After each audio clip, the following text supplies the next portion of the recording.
ఎప్పుడెప్పుడా అని ఎదురు చూసిన నటసింహం నందమూరి బాలకృష్ణ గారి 50 సంవత్సరాల సినీ స్వర్ణోత్సవ వేడుక సినీ అభిమానులను పూర్తిగా డిసప్పాయింట్మెంట్కు గురి చేసింది. దీనికి గల కారణాలు చర్చించుకుందాం. అత్యంత ప్రధానమైన కారణంగా ఈ వేడుకకు ప్రకృతి సహకరించలేదు అని చెప్పవచ్చు. తెలుగు రాష్ట్రాలు వర్షాలు వరదలతో అతలాకుతలమైన సమయం. ఈవెంట్ జరుగుతున్న సమయంలో వెన్యూ వద్ద కుంభవృష్టి కురిసింది. అయినప్పటికీ mega fans and Nandamuri fans ఆ ఈవెంట్కు బాగానే అటెండ్ అయ్యారు.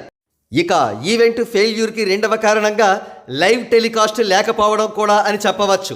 తెలుగు రాష్ట్రాల్లోని సినీ అభిమానులు ఈ ఫంక్షన్ లైవ్ టెలికాస్ట్ చూద్దామని ఆశించారు. ఈటీవీ తెలంగాణ లాంటి మీడియా సంస్థలు కొంతసేపు లైవ్ టెలికాస్ట్ కూడా చేశాయి. కానీ ఎందుకో ఎవరో చెప్పినట్లుగా సడన్గా ఆఫ్ చేశారు.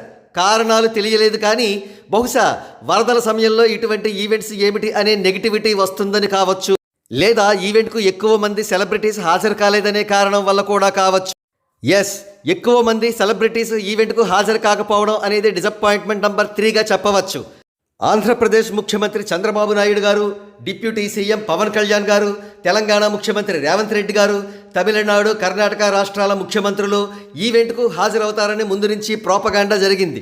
కానీ వారెవ్వరూ కూడా వెన్యూ వద్ద కనబడలేదు. బహుశా తెలుగు రాష్ట్రాల్లో వరదల కారణం చేత వీరెవరూ కూడా హాజరు కాలేదని మనం చెప్పవచ్చు. అయితే ఇక్కడే మరొక షాకింగ్ ఫ్యాక్ట్ కూడా మనం చెప్పుకోవాలి. సీనియర్ హీరోల్లో మెగాస్టార్ చిరంజీవి గారు, విక్టరీ వెంకటేష్ గారు మినహా మరెవ్వరూ కూడా ఈవెంట్కు హాజరు కాలేదు. కంటెంపరీ జనరేషన్ సూపర్ స్టార్స్ అయినటువంటి global star Ram Charan, icon star Allu Arjun, young rebel star Prabhas వంటి వారెవరు కూడా వెన్యూ వద్ద కనబడలేదు. వీరు కాకుండా యంగ్ హీరోల్లో నేచురల్ స్టార్ నాని, విజయ్ దేవరకొండ వంటి వారు మాత్రమే ఈవెంట్కు హాజరయ్యారు. ఇక ఈ ఫంక్షన్కి సంబంధించి డిసప్పాయింట్మెంట్ నెంబర్ 4గా యంగ్ టైగర్ ఎన్టీఆర్ హాజరు కాకపోవడమే. అయితే ఈ డిసప్పాయింట్మెంట్ ముందు నుంచి ఊహించిందే. తనకు ఈవెంట్కు ఆహ్వానం అందకపోవడంతో ఎన్టీఆర్ గారు చేసేదేమీ లేక తల్లితో కలిసి ఉడిపి శ్రీకృష్ణపేఠాన్ని సందర్శించారు. ఇక ఇన్ని డిసప్పాయింట్మెంట్స్ ఉన్నప్పటికీ ఈవెంట్ ఎంతో కొంత బ్యాలెన్స్ అయింది, ఎంతో కొంత సక్సెస్ అయింది అని అనిపించుకుందంటే దానికి కారణం 100 సెలబ్రిటీస్ అండ్ లెజెండ్స్ పెట్టు మెగాస్టార్ చిరంజీవి గారి ప్రజెన్స్ మాత్రమే కాకుండా ఆయన స్పీచ్ కూడా. 100 మంది హార్డ్ కోర్ బాలకృష్ణ గారి ఫ్యాన్స్ ఎటువంటి స్పీచ్ అయితే వారి హీరో గారిని ఉద్దేశించి ఇవ్వగలరో అటువంటి స్పీచే బాలకృష్ణ గారిని ఉద్దేశించి ఇచ్చారు మెగాస్టార్. సింపుల్గా చెప్పాలంటే బాలకృష్ణ గారిలోని ఏ అంశాల గురించి వారి ఫ్యాన్స్ గర్వపడతారో అటువంటి పాయింట్స్ ప్రతి ఒక్కటి కూడా మెన్షన్ చేశారు చిరంజీవి గారు.